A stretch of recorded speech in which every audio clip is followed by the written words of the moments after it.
Deviens un minimaliste.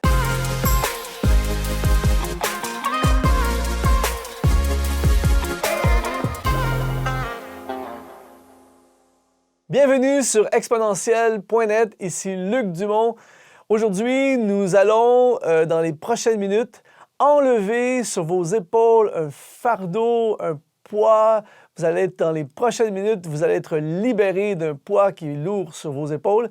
Mais juste avant, j'aimerais vous encourager à vous abonner à la chaîne YouTube exponentiel.net si vous ne l'êtes pas déjà en cliquant simplement sur s'abonner. Nous allons parler aujourd'hui de minimalisme. C'est-à-dire qu'il y a beaucoup de gens en ce moment qui nous regardent et peut-être que toi, tu fais partie de ces personnes qui vous êtes chargés par la vie, vous avez un poids, vous avez trop de choses. Trop de factures à payer, trop de rendez-vous, trop de travail, pression de toutes parts, vous êtes surchargé à tous les niveaux et ça devient parfois très désagréable de vivre dans des conditions comme ça. Et j'aimerais vous proposer aujourd'hui une solution pour vous libérer, qui peut changer complètement votre vie, qui a beaucoup impacté ma vie au fil des dernières années. Et c'est cette pensée de devenir un minimaliste. Maintenant, je veux rassurer tous ceux qui pensent que je ne suis pas en train de dire on vend toutes nos possessions et on s'en va habiter dans une cabane dans le fond de la forêt. Ce n'est pas ça du tout. Je ne parle pas non plus de se départir de tout ce que nous avons et de vivre dans la misère, les difficultés. Ce n'est pas ça du tout. Mais je parle d'une vie qui retourne à l'essentiel. Qu'est-ce qui est essentiel vraiment pour vous? Qu'est-ce qui vous rend vraiment heureux?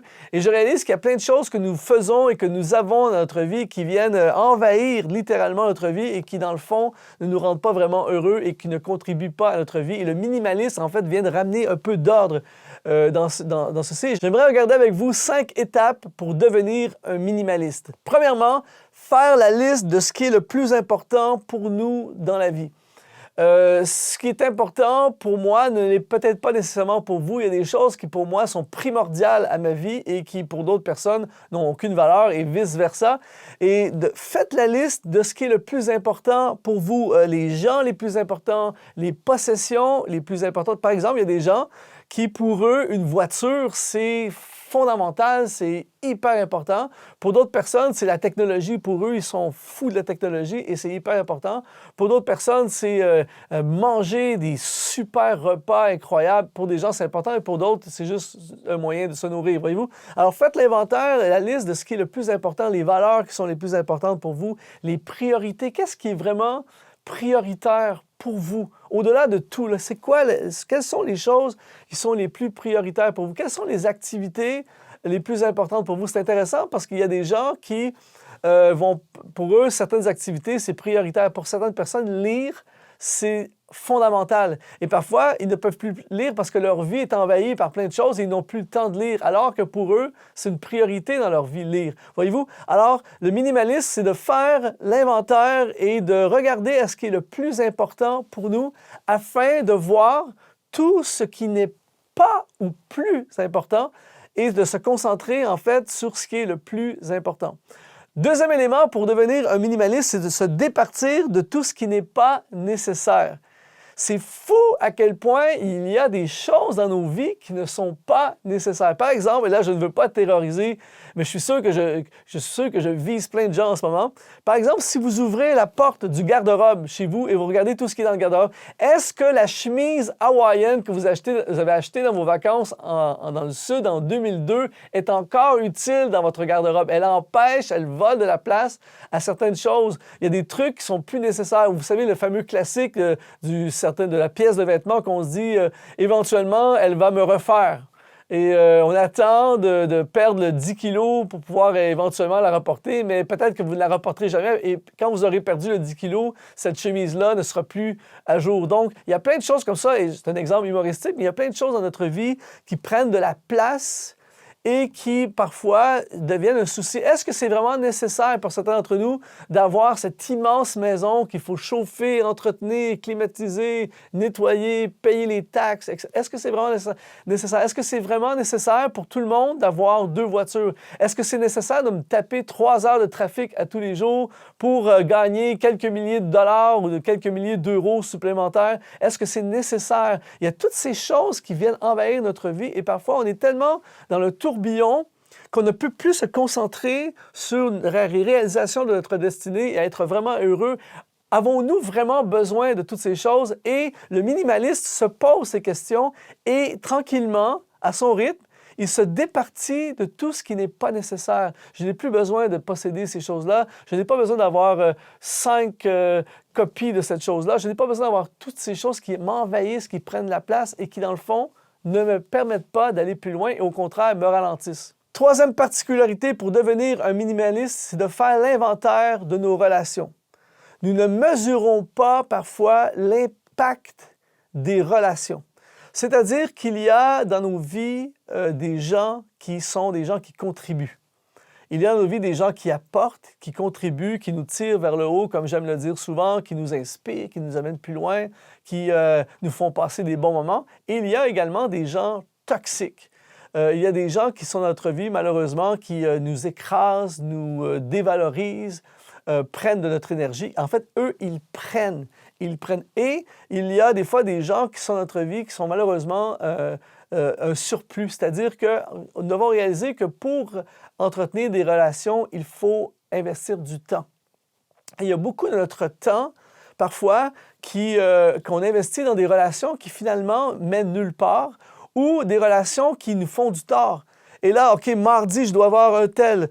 Jeudi, je dois avoir une telle. Ce week-end, il faut aller manger samedi soir avec eux, alors que ça ne nous tente pas vraiment, alors qu'on sait très bien qu'on va passer la soirée à parler de choses négatives qui vont nous écraser, etc., etc. Et on a toutes ces personnes dans nos vies, les relations qui viennent envahir nos vies, qui nous forcent à dépenser. Il faut aller en vacances avec eux, il faut aller au restaurant avec eux, avec lui, avec elle. Et là, il y a des dépenses, on veut essayer de garder le même rythme de vie, etc.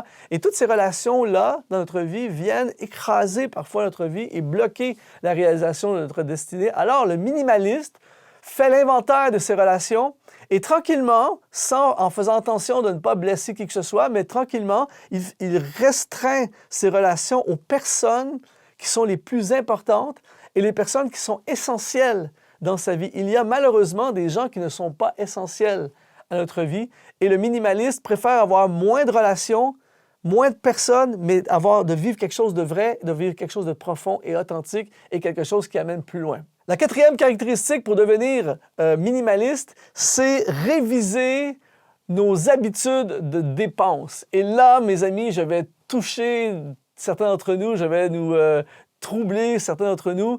Et récemment, j'ai vu toutes les pubs ici au Canada, on a le Boxing Day, on a le Black Friday et des journées où j'ai vu même des reportages où des gens font la queue pendant toute la nuit pour pouvoir aller s'acheter une télé pour économiser 100$ sur une télé, ils s'écrasent et la poursuite du matérialisme, acheter des choses, acheter. On achète des choses parfois même, on ne sait même pas pourquoi on l'a acheté.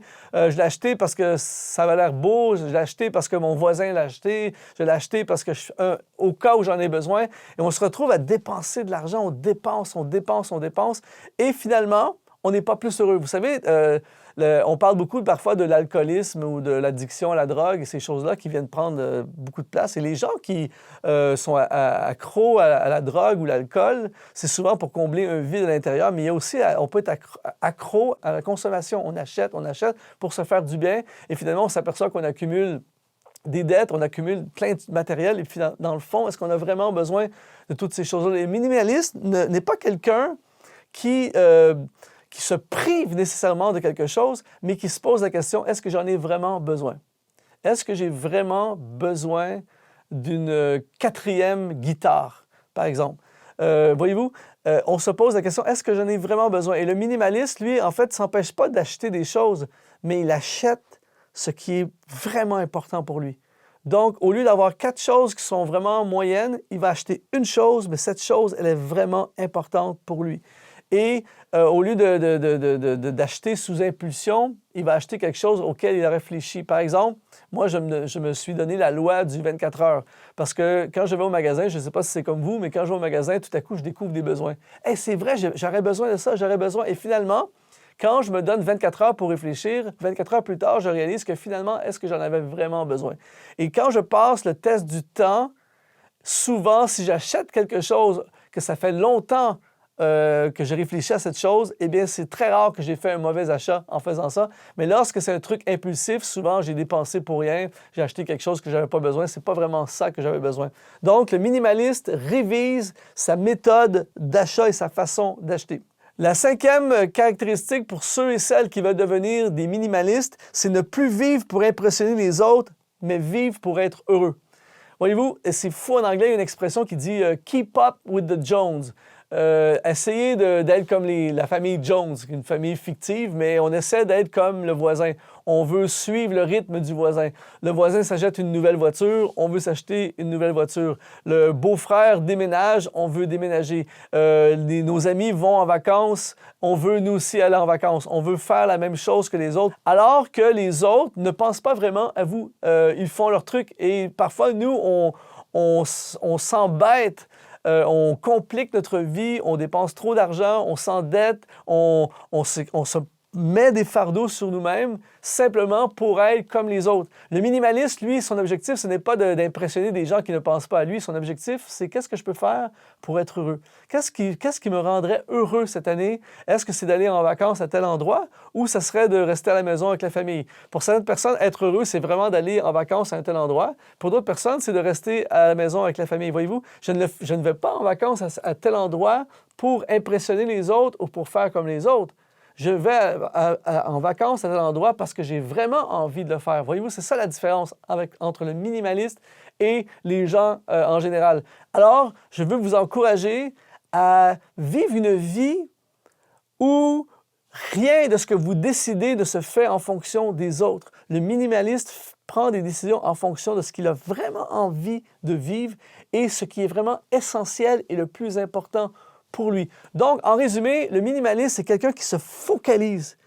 Il se focalise sur l'essentiel. Et quand on regarde ce qui est vraiment essentiel dans notre vie, c'est beaucoup plus simple que ce que l'on pense et c'est souvent beaucoup plus simple que ce que l'on vit en ce moment. Alors, je veux t'encourager, si tu veux réaliser ta destinée à fond et vivre une vie extraordinaire, je veux t'encourager à devenir toi aussi un minimaliste. Si tu as été inspiré par cette capsule, je t'encourage à visiter notre site exponentiel.net, à t'abonner à notre chaîne YouTube. N'hésite surtout pas à faire des commentaires et si tu as des sujets sur lesquels tu aimerais que je parle également, tu peux suggérer des sujets. Ça me fera plaisir de faire des capsules sur ces sujets et je te dis, sois activé et à la prochaine.